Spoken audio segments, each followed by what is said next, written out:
Welcome back to another episode of the High Value Agent Podcast, where we inspire people to create a better life through real estate. And today I have a good one for you. I'm joined with one of my business partners, someone who's been really building a lot of momentum in his business, someone who I really enjoy working beside every single day, someone who inspires the team, someone who has a growth mindset, the one and only Ian Smith. How you doing today, my man? I'm doing well. Good morning. Yes. Good morning. If you don't know, we're shooting this thing fairly early in the morning, so we're gonna give y'all all of our energy Got that because we got got it that all ready morning for you. voice, Yeah. nice and low. So Yeah. this is good because I wanted you on this podcast because this episode today because you've been doing real estate for not 10 years, not 20 years. You've been in real estate for a couple years, less than a couple years. Yep. Not yet too. And yes. And what's remarkable is the fact that you're actually having a great year. When we look around, a lot of people are going down in production. Like, for instance, I was looking in our MLS, our multiple listing service, and looking at the stats of agents. Mhm. And a lot of agents that for years, I mean, they were at the top of the leaderboards, right? Top of the rankings. I mean, they dropped probably 70% of production. It's crazy. Like, names that I'm like, whoa, this is what's going on. Meanwhile, you're building a business that is growing every year, and I don't see any signs of you slowing down. So I Nope. want to. That's why I want you here today to unpack what's working, what's not working, advice that you would tell your new agent self if you can go back in time and do this all over again, knowing what you know now. What would you do different? For the agents out there that are struggling, and then for the agents that are feeling good right now, like you, like what advice would you give them? Okay. So we'll start with this, Ian. So how long have you been in real estate, and what are you projected to close this year? I've been really active about 20 months now. And what was the other question? It was the other question is what I've closed so far this year. Yeah, what are you projected to close, finish out the year at? Just about 30 units. I mean, I have 4 pending right now, and more to come. Got a couple live listings that are almost certainly going to close before the end of the year too, that haven't pended yet. So, and I'm sitting at 25 units for this year, and yeah, so should be right around 30, 31, 32 potentially. Um, Good. yeah, got a lot going here at the end of the year. That's good. That's good. Do you know off the top of your head how many like the percentage of your business this year seller to buyer?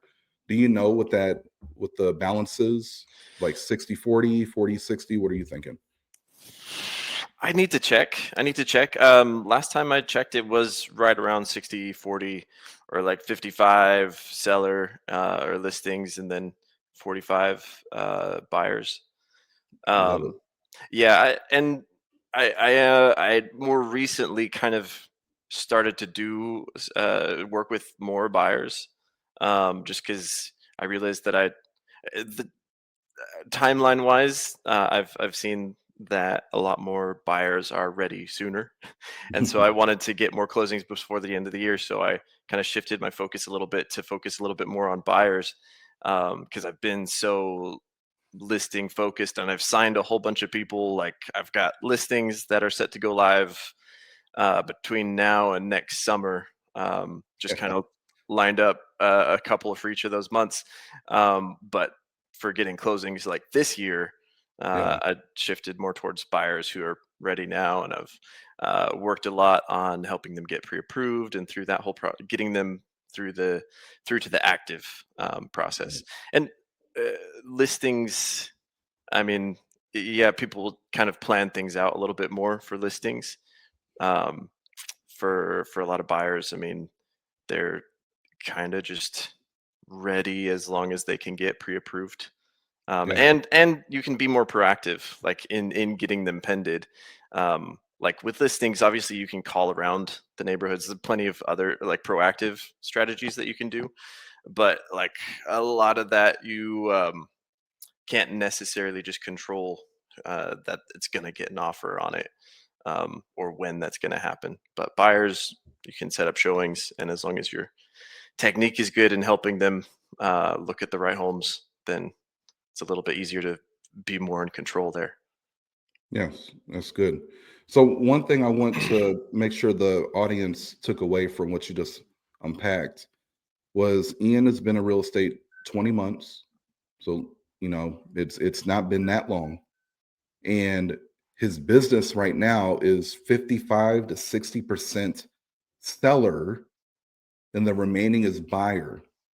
Hmm. Where most people that I talk to, they're 70%, 80% buyer, and the remaining being seller. So I think most agents would agree with this. If they had a choice, if they had a magic wand, they would choose to be dominant, like their business to be more focused on sellers versus buyers.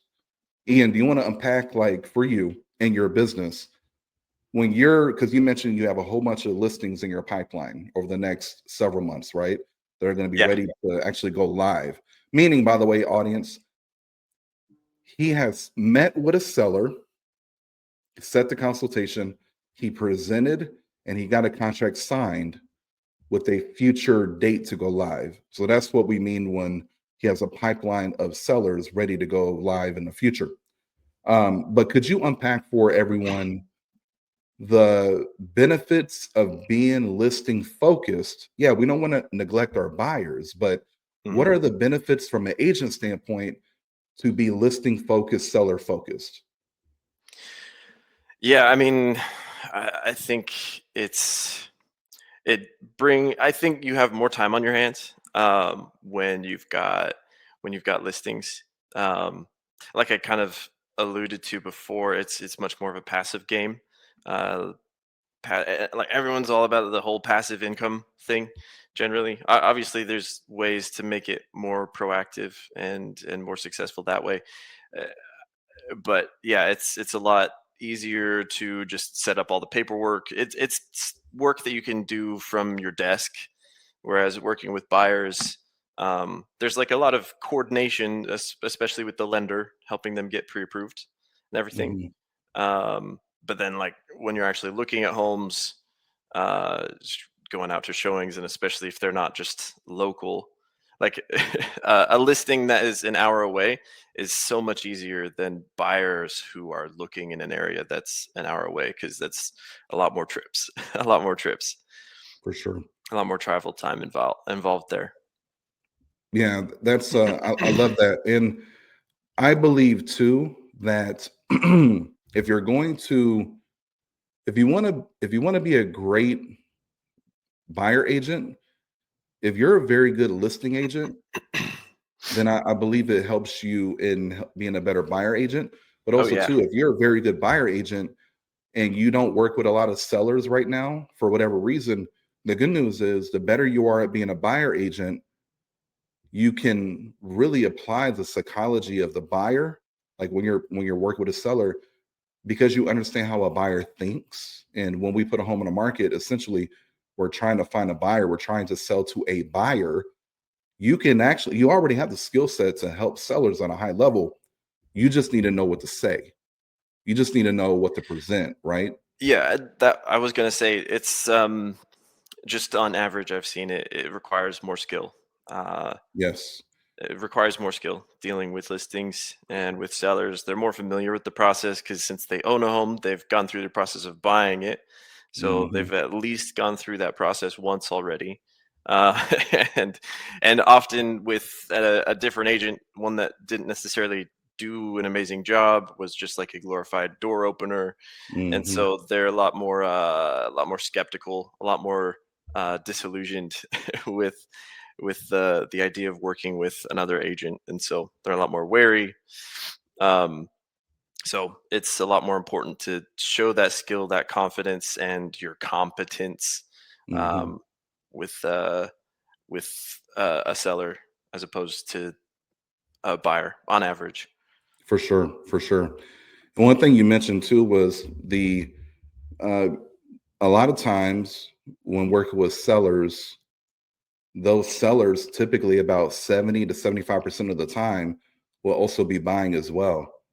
So you're Yeah. working with one Yeah. person and getting essentially two commission checks, right?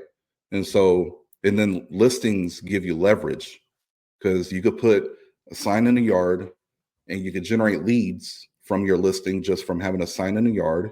Oh You yeah. can Yeah. obviously get a referral from the seller too, right? Hmm. Um, there are opportunities for you to actually bring a buyer to your listing. So now you double end it. So if you Yep. double end your listing and then you help the seller buy a house, Hmm. now we're talking helping two people, three commission, or well, essentially, still probably two commission checks, but a bigger commission check on one of them, even bigger, you know. Yeah. I guess It's it's still three, but that I've been calling it the spiderweb effect.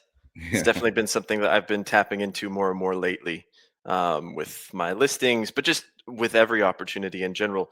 With because I mean I've signed, I think last I checked, 67 clients this year, just this year, sellers, sellers and buyers, I sellers. believe. Okay, gotcha. Uh, That's very good. yeah, yeah. At least according to Sisu, our system that tracks that, uh, 67. Um, and so, I mean, those are all opportunities, even if they're not going to be active for a long time. Those are all opportunities, and those are already advocates on some level, Hmm. of what I can do because they signed to hire me. Um, so those are already opportunities for referrals for sure, and I've gotten quite a few. Like that, like for example, the one I told you about. Whereas this family who's living in Florida, wanting to sell their home, their previous home over here. Hmm. They had a neighbor give me the walkthrough of that house, and Oh yeah, that neighbor then, she was like just watching me, watching what I was doing and everything. I was explaining kind of my thought process as I was looking at the house and taking notes and everything. She apparently was impressed enough, and she mentioned that, "Hey, I'm actually going to be looking to sell my house this next spring. Do you want to come do a walkthrough over there?" So I was like, yeah, I've got some time after this. Yeah, I could get, I guess I could make that happen. So I ended up signing her as well. yeah. Um, yeah, so it's just opportunities like that for sure.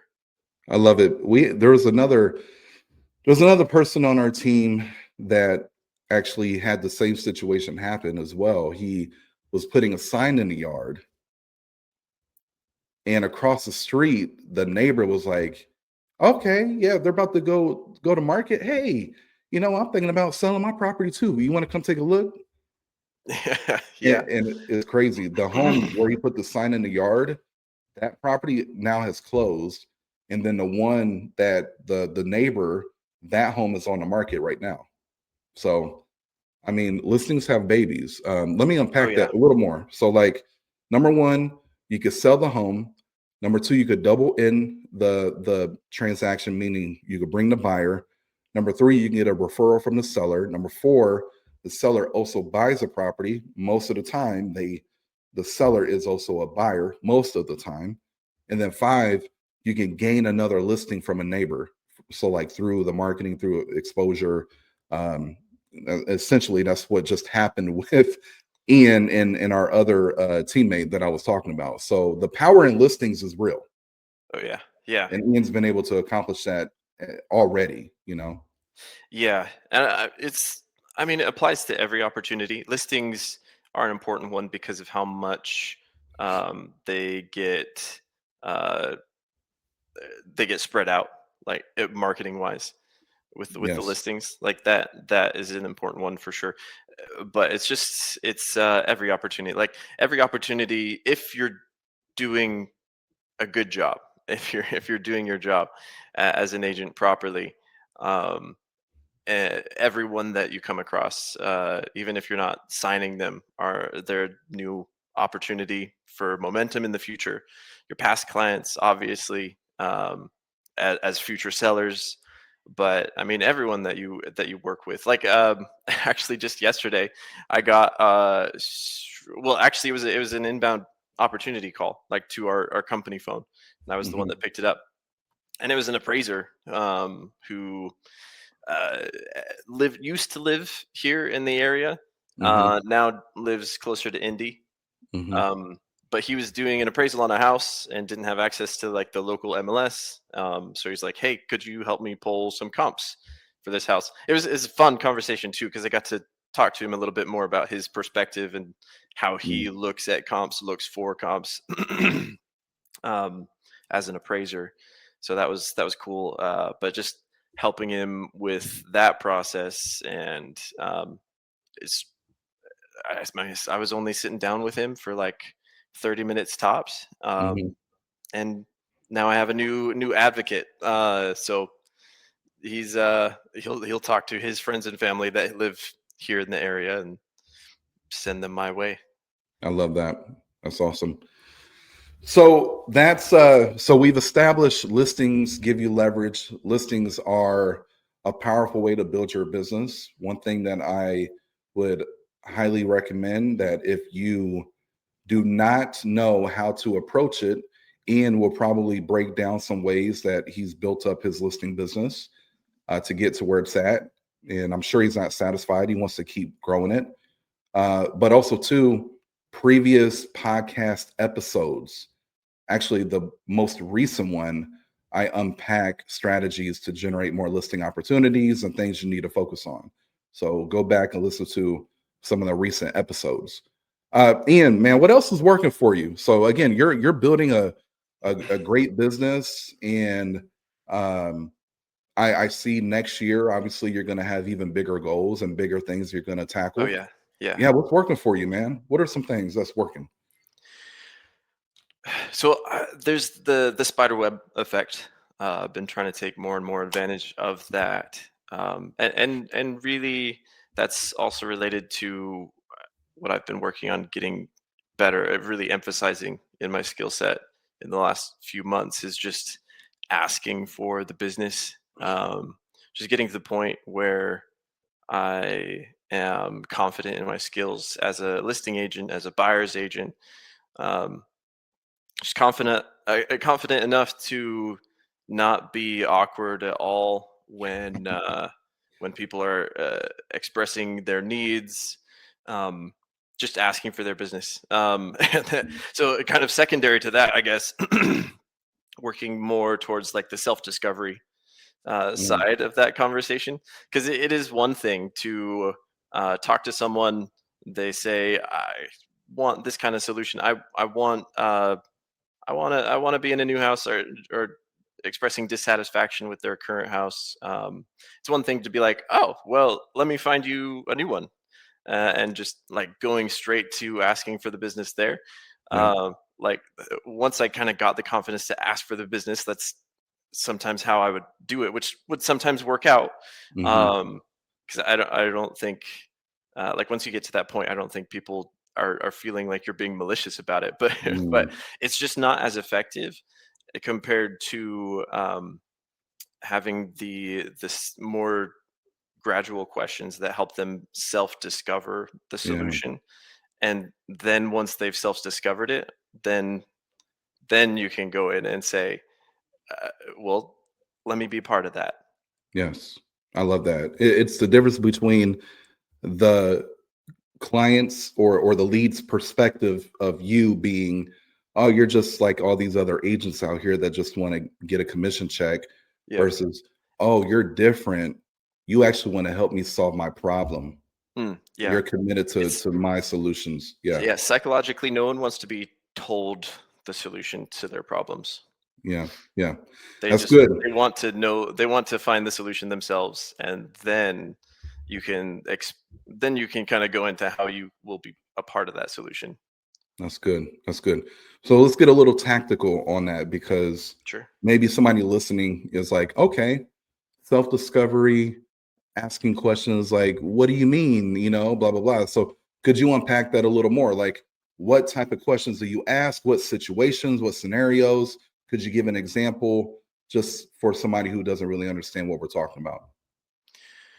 Sure. I think part of it, oh, is tough going at going at this without having a specific example in mind. Um, I mean, it's kind of a simple change. I think is the difference between asking the question of uh,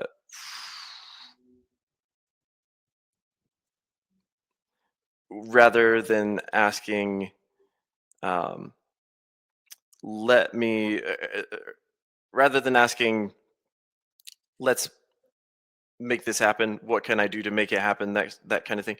Asking, would it be helpful if, or would it be valuable to you, if you were able to know exactly what the market value of your home would be, rather Gotcha. than, Yeah. I'm gonna write up your CMA. I'm gonna go Yeah. ahead and Yeah. do that. I'm gonna come walk through your house. Rather than, would it be helpful if someone actually came and looked at your house in person, really through the eyes of a buyer, to get an accurate number for you to make these decisions off of. It's rather than saying, "Hey, you are gonna make this decision." Um, it's more of, would it be helpful in making that decision that you have to make as to what's best for you and your family, to have all of the relevant information available to you. That's good. That's good. I hear what you're saying, and I take that as like when you're closing out a conversation, like to okay, the next step is, in order to even get to that audience, we have to have more level 3 conversations in the motivation. And when we are trying to uncover what is the problem that this person could be experiencing that now has had us connect in some way, because we're connecting for a reason. There's a reason why I'm on the phone with this person. Either they registered on our website, they inquired about a house, they they sent us a home value report request, something, Hmm. right? And so Hmm. there's a reason why I connected with Ian or seller B or seller C today. And so my job, at least our focus on our team, is to help people, will help us understand how we can help them based on asking high quality clarifying questions. And when we get to the motivation, we want to identify, Ian, if you were to make a move, what problem are we solving? What has you Mm. looking in the Yeah. first place? What's important to you about solving X? How long has this problem been going on? If you were to solve this, how would life look different? Right. And so we go to, and I can give an example. I use the same one all the time. Is if Ian was somebody I was talking to on the phone, a seller, Hmm. and most agents are going to just, hey, where are you moving to? Do you want to move? Ian would say yes. Most agents will say, great, let me come over and I can meet with you and I can do XYZ and blah, blah, blah. And Ian's like, whoa, right? Yeah. Where our approach is, well, Ian, when you sell your property, where are you moving to? Oh, I'm moving to California. Great. What is taking you out to California? Oh, I'm moving to be closer to my family. Okay, tell me more about that. Do you have siblings? Do you have mother, father live out there? Actually, I'm moving out there to be closer to my sister. She just had a new baby. Hmm. Okay, great, great. So when you move out there, are you going to be in same subdivision, same town? How close are you wanting to be when you make that move? Well, actually, I'm going to be moving in with my sister because she just had a baby and she's going through a rough divorce. And so the husband is gone, the ex-husband is out the house. She has to go back to work here in the next month, and she has no support. And she's in a financial position and title in her company to where she can't lose this job. Like she's very high up in this company. Mm. And so I'm gonna move in with her and help support her by watching over my in this case be my niece, your niece, and I'm going to help her for 6 months, help her get back on her feet, and then I'm going to buy a property close by. That's a level 3 conversation. I've now went from I'm moving to California to I'm moving to California to support my sister that I love dearly, and to make sure my niece is taken care of, and so she could keep her title and her position in her company, and she can also make sure her daughter is taken care of. Right? That's what we're typically saying when we say the self-discovery, asking questions, going deep, not wide. And I go from now an agent that just wants to get a commission check from an agent that wants to help Ian get to California so he can help his sister. Yeah. And it opens up the conversation a lot more um, to being solutions based Yes. when the the person that you're talking to feels like you actually understand the problem. Yes. Like Yes. there's because yeah, there's we can talk just goal and then the solution or the steps to getting to the goal. Um, super super logical, but it's not for most people, even people who think of themselves as really logical thinkers. For most people, they will still not feel any trust towards you um, if you're just doing math with them. Like no one Mhm. really feels like they trust a person. Like it's like yeah, I believe I could do math with this person, um, but they won't feel as though they can trust you with such an important change in their life, such a big change. Mhm. Because like where Yeah. people live is a lot more of a personal subject, a more intimate subject than I think a lot of agents will give it credit for. 100%. That's good. That's good. That's something that audience you should rewind. I don't even know if rewind is a thing anymore. You should just go back Yep. maybe a few minutes. Use the 30-second back There you go. button. Yeah. You need to listen to that over and over again, because that alone, if you implement that approach of asking good, deep questions, helping them self-discover, getting clear on what the problem is before you tell all the, like, a lot of times we want to like give information where we got to earn the right to give information by gathering information first. We got to gather, and then we earn the right to prescribe a solution. But go back and listen to that one. Like that And can I get you more yeah, deals next year. I wouldn't even I would shy away from calling it gathering information, even because it's not necessarily information. I don't know. It's just gathering connection.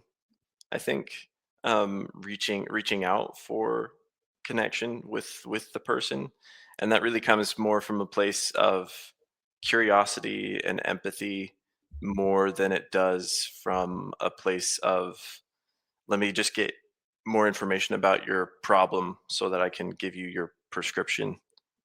And that when you're kind of going at it with that attitude, it changes the tone of your voice. It allows you to slow down with the person. It makes the questions that you're asking more natural because you're not really just going through a list of questions because everyone's situation is a little bit different. So like the order of questions that you might ask is going to be different as well. Um, and that helps people feel a lot more comfortable um, and you're not like it becomes so much less of an interrogation. No one answers questions very well in an interrogation as opposed to just a conversation with someone that they feel is truly listening and um, truly curious about them and about their situation. Yes, and that's essentially, so there's a difference between, like, when you're asking questions.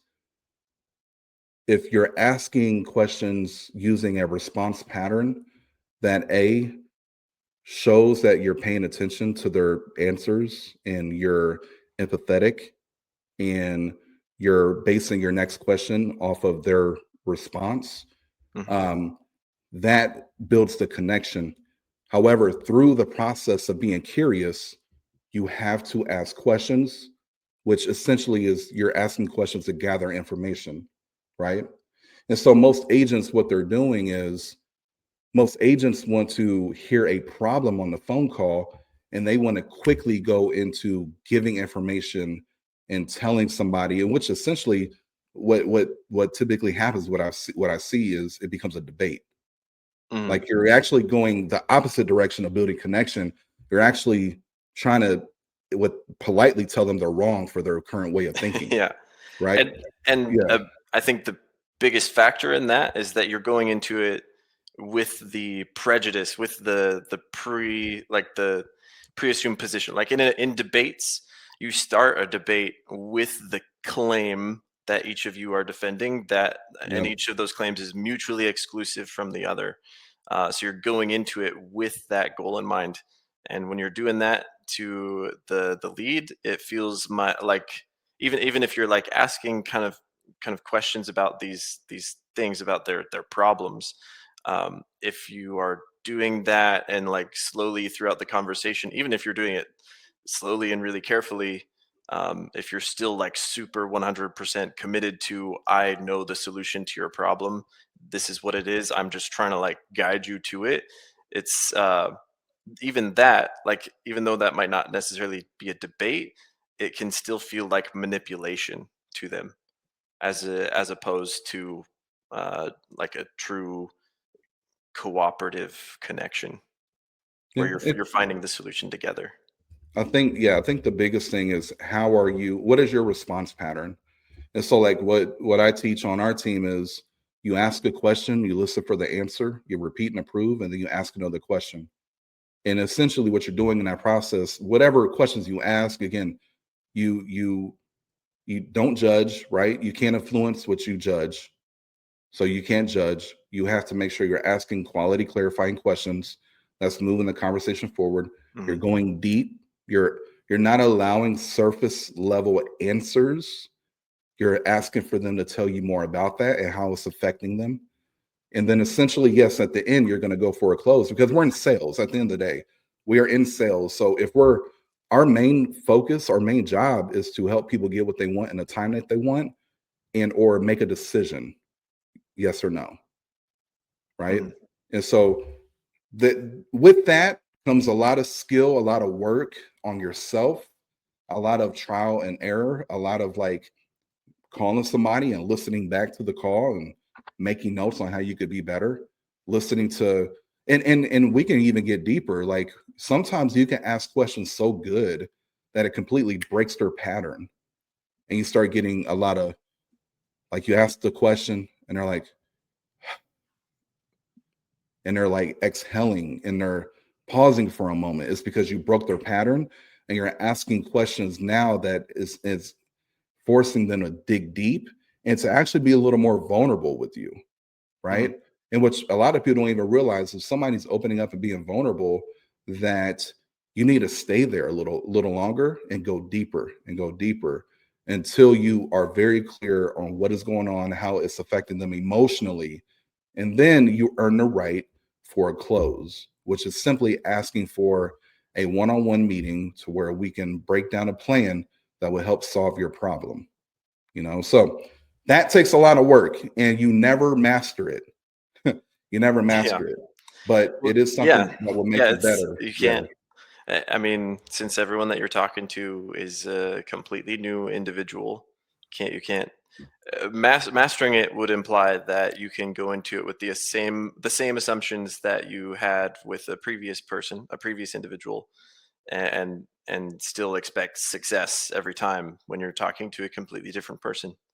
So you can't you can never it's just like in marriage, like you can never say that you just like fully have uh mastered the relationship, or you like know the other person completely 100% inside and out.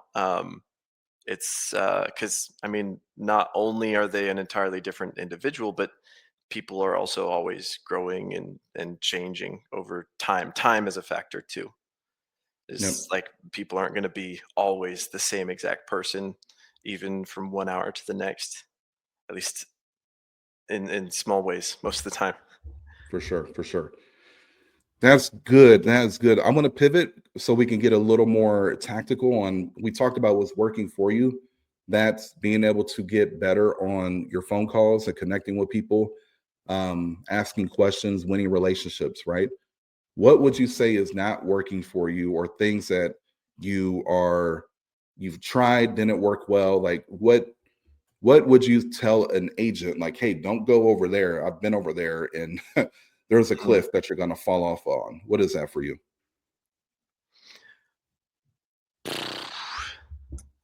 I think probably the biggest one that I've seen is um, the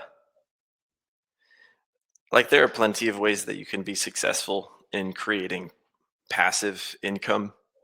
Um, I don't think that real estate, at least as an agent, like maybe making like real estate investments is a little bit different. Um, but it's not something that can be, especially if you're trying to start out. So if we're talking about starting out in real estate, um, find somebody who knows better than you, and then accept the fact that they know better than you. uh, and having the humility to accept that advice, and to even even if it's even if it's difficult, which I think for a lot of people is more difficult than they want to admit, to just grit your teeth and even just go word for word, um, exactly how you're advised to do things, like to say things. I mean, we have our framework, um, and we've talked about how it's not technically a script, um, but like when you're starting out, I've seen so many new agents come in and be super loose with the framework, with just the flow of the conversation and how they say things, even with their opener they think that they've got something better, uh, especially when you're a brand new agent. I don't know how you can make the assumption that you already know a better way, um, with just with no experience to back it up. Um, so there that basically. So going into things thinking that you can do it your way, regardless of what people who have done it for a very long time and have been very successful at it, whatever they say to you, um, just treating it as if it's just completely optional. It's I think you have to start with the basics, and then you can tweak things as you gain the proper amount of experience with Yeah, things. that's a big one. That's a big one. And I see that most people that do not get where they want to get to in the business is because they allow their ego to suppress their growth. The most coachable people that I know and I've seen, they grow the fastest, right? Mm. And being coachable too, by the way, isn't just being open to hearing the coaching or hearing the feedback or hearing the content. Being coachable is hearing the content, hearing the feedback, and then applying it, right? And then the people that actually are even higher up in the, when we talk about speed to growth, those people are actually seeking coaching. They're not waiting for it. Like they're Yeah. asking for coaching. So very, very big, because I mean, I yeah, I can't tell you how many new agents that I'm debating with. Like I'm sitting here like, you're debating someone who sold 60 homes in a year and has never sold less than 31 homes ever? And as a company, we sold over thousands of homes, and I've coached people up to do 70 homes in 1 year close. Like, you're gonna just say all of that stuff doesn't work? Like, come on. Yeah. Yeah. I think, Funnily enough, I've in a lot of ways, I think I've gone the opposite way around. Um, I do think that I did a lot more tweaking when I was starting out, and I wish I Yeah. hadn't. I wish I hadn't. I I'm so much more I'm so much more by the book now than I was at the start, and I think that hindered my progress at the start. And I mean, I started in March, and it took me until June to start actually getting people under contract. Mm. I appreciate the fact that you're willing to share that and be honest. That's good. That's good. So, again, people that are listening to this, let me tell you something. If you have a mentor or a coach or a team that are pouring into you and they're giving you the blueprint, they're giving you the roadmap, they're giving you the playbook on what you need to do to get to where you want to get to, and you're resisting it, or you're creating friction because for what ego, like, Mm. please stop it. You just heard from Ian, right? And further, go hug those people and tell them thank you. Seriously, go tell them thank you. The fact that they've went through their bullshit, they went through all their losses to create a playbook that works. You know, they went through that so you don't have to. Yeah, But then yeah, it's like we still want to. Like, what are we doing? yeah. It's crazy. I just because the words like aren't yours to start with, Yeah, there's no way to like it doesn't make sense to go into it and say, you know what, just gonna make up my entire my special my Ian special opener, which I think is gonna be better than this other one before they've even properly tried the one that they're given. It's yeah, yeah, um because yeah, it's I mean, at first it's gonna be awkward. It's words that aren't yours. You don't have the muscle memory for it yet, but you have to it doesn't make sense to like you were saying to just reject the support that you're being given by people who have done it a lot better than you, um, yeah, who have come before you and have found things that work. It doesn't make sense to come into it and say, I don't think that's going to work, and, yeah, yeah. and then do your own thing. So memorize it, and then and then make it more natural for yourself. That's good. It's a lot easier to go that way. And when you said ego, this might be off the rails. I told you this might happen. Um, there's this Bring there's it. there's this dumb anime that I've watched. This TV show. It's about soccer, playing soccer. It's weird. It's like a non-violent Squid Games for but soccer, where Mhm. these kids, these high school kids, are brought into this compound, and basically like only one of them is going to be allowed to leave the compound and be allowed to continue. Like everyone else somehow, I don't know how they were going to enforce this, but no one else, like if you don't make it to be that last person out of these 500 great players, then you're not allowed to play soccer anymore. Wow. But anyway, it's just high pressure environment like that. But the main character, uh, and there's not like necessarily superpowers involved. It's just like there's unique skills that different players have, just more natural stuff like that. But the one of the main themes of the show is ego, Mm, and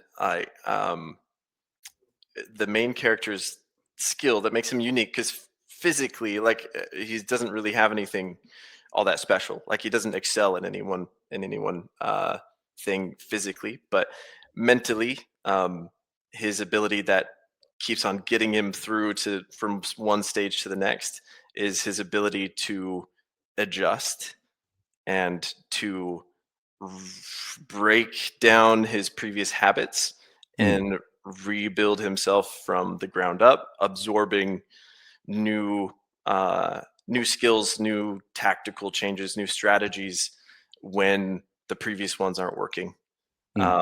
And so like the visual that happens again and then again throughout the show is you see like this representation, I guess, of his ego, just like breaking apart into like puzzle pieces Yeah, and then being rebuilt with new puzzle pieces. I like that. Like that sort of thing. And so like that's the thing that gets him through. Like despite not having any like physical, like normal physical talents that make him stand out, he manages to succeed and get himself into the right positions with what he has, by kind of rebuilding himself strategically, and being able to make those adjustments.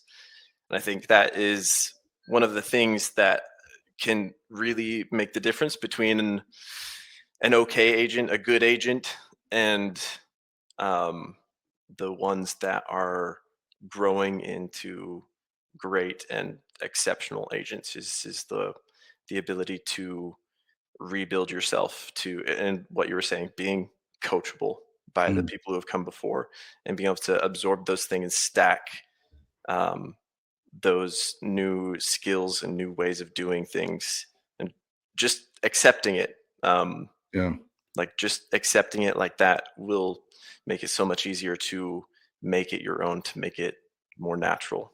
so good, so good. I appreciate you sharing that. I thought you were gonna go a different route. That actually was great. I mean, I thought you were gonna do somewhere. I was like, oh, do we need to edit Yeah, I something? mean, I didn't. I started that and I didn't know where it was going, but it worked. Yeah, that was great. Um, Little so monologue. Jeez. so we as a team, we made some big changes recently. Hmm. And we know that over the next 12 months, the people that are coachable, the like us, the people that are committed, like us, the people that are going to be consistent and showing up and investing in their business, in their life, are going to grow something that we just couldn't imagine being any bigger, right? Like we're doing something that could really impact even more lives. And so we recently made a change. And with that being said, we are connecting with other agents, not in our market, but like all across the country, some of the top agents, in masterminding with them. Matter of fact, today, at the time of us shooting this episode, we're going to be masterminding with an agent that does 200 deals a year on a real estate team in Arizona, and he nets $1 million a year net. Think about this, y'all. He nets more money than teams do. Yeah. He nets more money than actual teams do, right? So not all teams, but a lot of teams.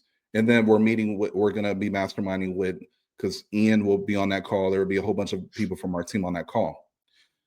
One thing that I want to say before we wrap up is be coachable. Um, you got to know what to say to people. You need to know how to say it, right? Because we're Mhm. in a relationship based business. But you got to be aligned with the right people. You need to make sure you're in the right community. Okay. Because I believe community is the new currency. I believe community is the new currency.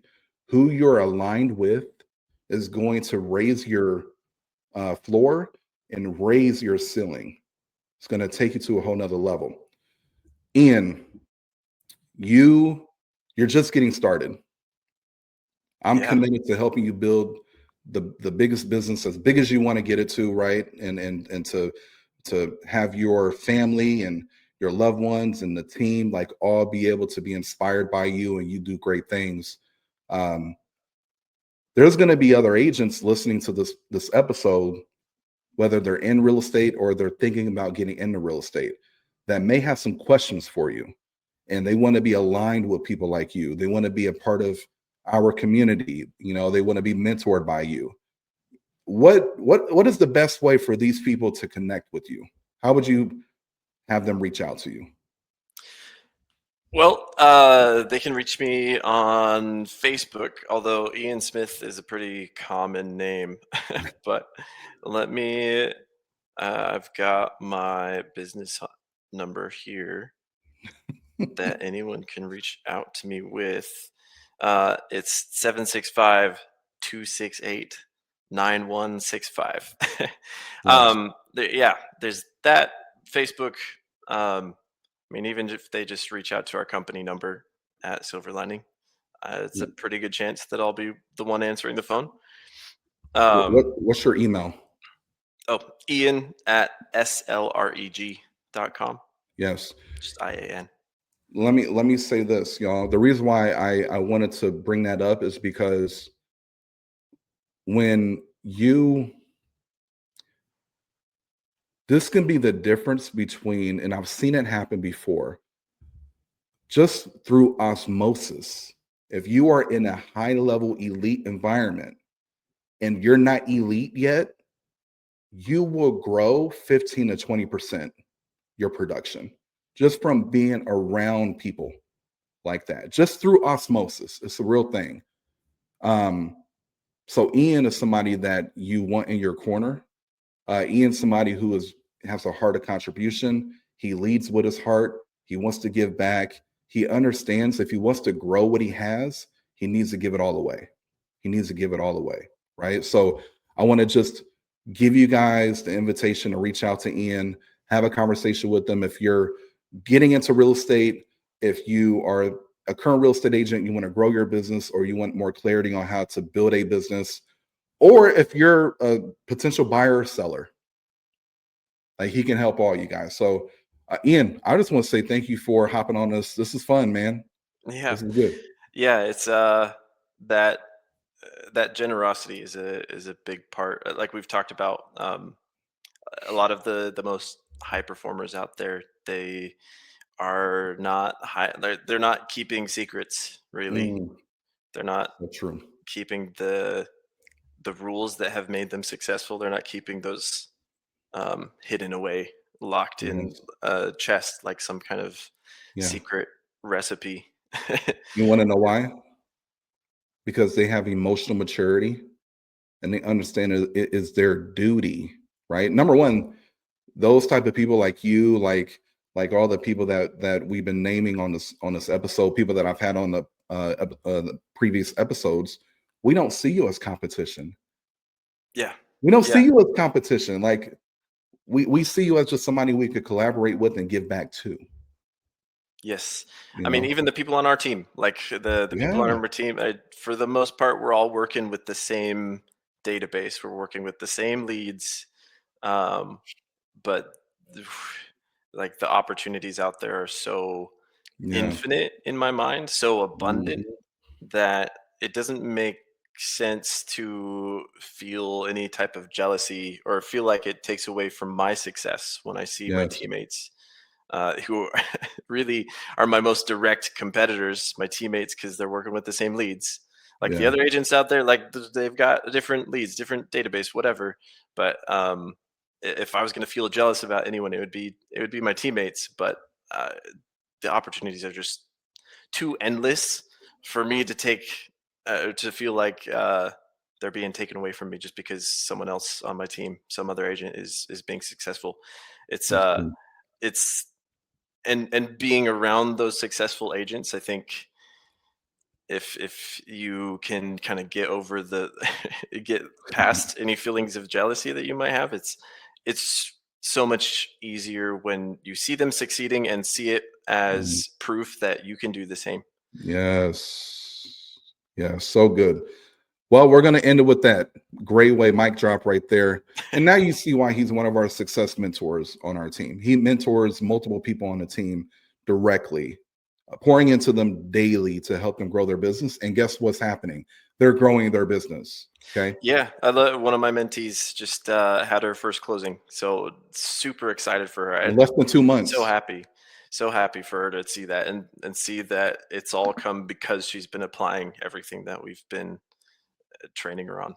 Yes. Yeah. Shout out to her. All right. We're gonna wrap it up. Ian, thank you, man. We didn't even we touched like 5% of what we can really get into. So Yeah, we could I do think this every we got to day and get you still back have on. plenty to talk about. Yeah, we got to get you back on because I mean, there's 50 more things we can unpack very Mhm. deep. And so this is a fun conversation. But hey, you guys know what to do. Like, comment, subscribe. If it's on Spotify, leave us a review. If it's on YouTube, subscribe if you haven't already. Like, I know a lot of y'all just be watching and not subscribing. It's all good. But let us know. Was this helpful? Do you want to see Ian back? What are some of your takeaways? And then any review is a good review in my opinion. So just leave us something. But y'all know, y'all be strong out there. I'll see you guys on the next one. Ian, appreciate you. Thank you. See you guys next time. Peace.